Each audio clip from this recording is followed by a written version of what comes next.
When I was 4 years old, I watched my mother kill a spider with a tea cozy. Years later, I realized it was not a spider.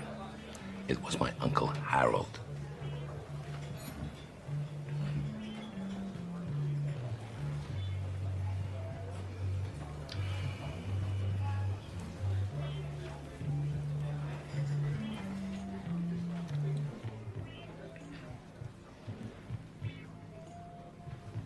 Oh, let the sun beat down upon my face, stars to fill my dreams. I am a traveler in both time and space, to be where I have been.